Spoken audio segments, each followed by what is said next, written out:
Magandang araw mga kagulay, welcome back sa akin channel. Pasensya niyo na po kung di po ako nakakapagawa ng vlog o kaya video.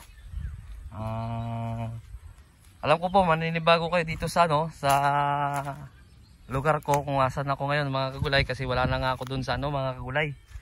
Dun sa pinagtataniman ko dati mga kagulay, kumbaga nandito na ako sa ibang lugar mga kagulay. At saka pasensya na rin po dun sa nangyari, lalo kung mapapanood to ng naging amo ko. Pasensya na po kung ano yung nangyari doon, kung ano man yun. Pasensya na po. Tuloy natin yung vlog natin mga kagulay. Bali, nandito nga po ako. Di ko na lang muna sasabihin kung saang lugar to mga kagulay. Bali, dito dito na po ako magtatanim mga kagulay. Bali, ito makikita nyo may mga kaway-kawayan dyan. Ito yung pinagtaniman dati ng sitaw mga kagulay, pero matagal na. Mga isang taon na daw na bakante to mga kagulay. Kaya ang plano ko dito ay tataniman ng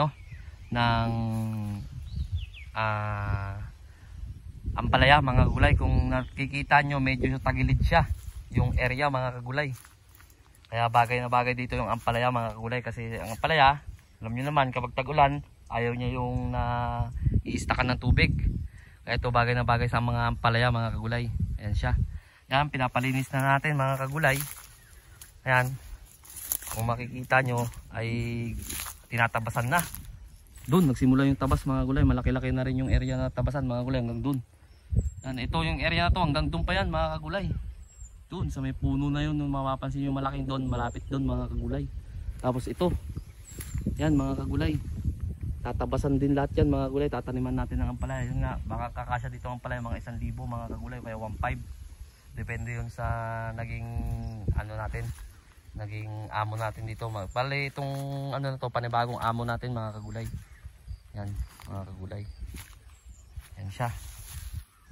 Ayan, siya, kumbaga tagilid yung area natin mga kagulay. Kaya dito ay napag-desisyon naman ako mga kagulay, mga kawayan, matitibay pa rin naman yung mga kawayan. Ampalaya ang tatanim natin dito mga kagulay. Yan, yan, tagilid na yan talaga, pero hanggang dito lang yung tataniman mga kagulay dyan. Medyo hindi pa naman talagang tagilid to. Ang ibig ko lang sabihin mga kagulay ay hindi talaga siya may istakan ng tubig.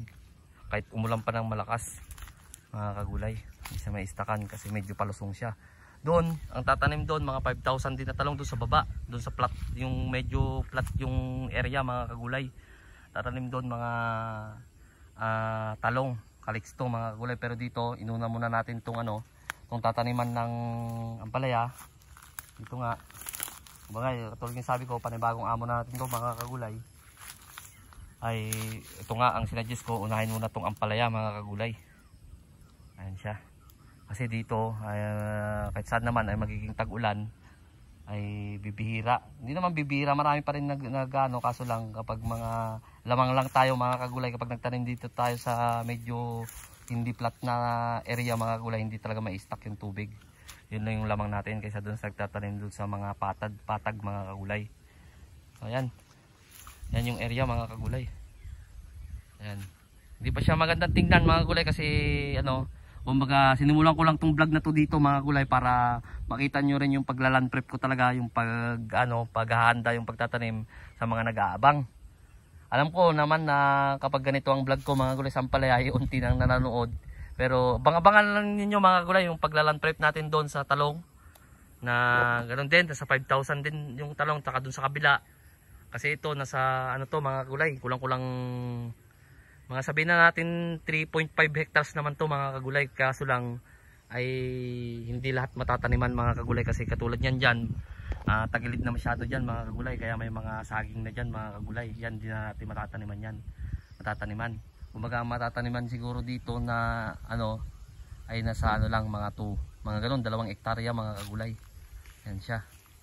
Ay may mga puno-puno pa nga dyan mga kagulay. Pero tinitignan ko kasi yung lupa, maganda yung lupa niya mga kagulay. Madali siyang ipulverize ang lupa niya. Ayan madali lang siyang ipulverize ang lupa niya mga kagulay, kasi inaano ko kanina ng kutsilyo. Kasi yung lupa naman ang unang, kapag may nagpapatanim sa akin, yung unang tinitignan yung lupa mga kagulay, kung okay ba siya o hindi. Ito maganda talaga ang lupa dito mga kagulay. Ayan siya. Ulitin ko mga kagulay, ang itatanim ko dito ay Galaxy Max F1 ng Swiss Seed mga kagulay. Ayan, pasensya na kung medyo madumi pa, medyo madamo pa. Kumbaga talagang sinimulan ko tong vlog na to dito sa madamo pa para makikita nyo hanggang dun sa makakapagtanim na tayo, hanggang sa makapag-harvest na tayo mga kagulay. Ayan. Kailangan natin i-vlog kasi para baka may magtatanong ng paano yung ganito, ganyan, ganyan. But at least ito, may masasabi ka bang magtanong sa akin, balikan nyo lang yung video ko na pwede ko lang ganoon mga kagulay. Yan, hanggang dyan yan mga kagulay, hindi pa yan na nalilinisan, pero makikita nyo may mga kawayan yan kasi dati na daw itong tinaniman ng sitaw. Ayan, kaya nga nagtaka ako dun sa mga nagtanim ng sitaw dito nakaraan, pinatanim niya ay bakit ganito, may magkatikit na dapat to sa totoo lang ay kapag sitaw dalawang twine lang sa baba at saka sa taas lang mga gulay, pero to magkadikit to. Pero okay lang yun mga gulay. Tatanggalin natin lahat yan, tapos susunugin natin yung mga natuyo na dahon ng mga ng mga damo mga gulay para lahat to. Basta abang-abangan nyo lang yung kasunod nito mga gulay. Pasensya na kung hindi ako makapag-upload ng madalas mga gulay. Gawa nga ng masyadong busy na dito mga kagulay. Shoutout nga pala dun sa naging amo ko ngayon. Shoutout sa'yo boss, hindi ko lang sasabihin ang pangalan mo boss. Kung mapapanood mo to ay shoutout sa'yo boss. Ito, binablog ko na tong ating tataniman, tong ating pinaplanong taniman ng ampalaya. Ayan. Ayan siya, talagang madamo pa siya mga kagulay kasi isang taon na daw to, mahigit na nabakante. Tapos sitaw lang na itanim. Kaya siyempre na wala naman siyang plastic. Kumbaga na damo-damo na siya, naging virgin na naman ulit yung lupa mga kagulay. Yan siya. Yan ang area natin. Yan. Tapos dun sa Calixto, medyo malayo-layo dun mga kagulay. Gagawan ko na lang din ng vlog yon.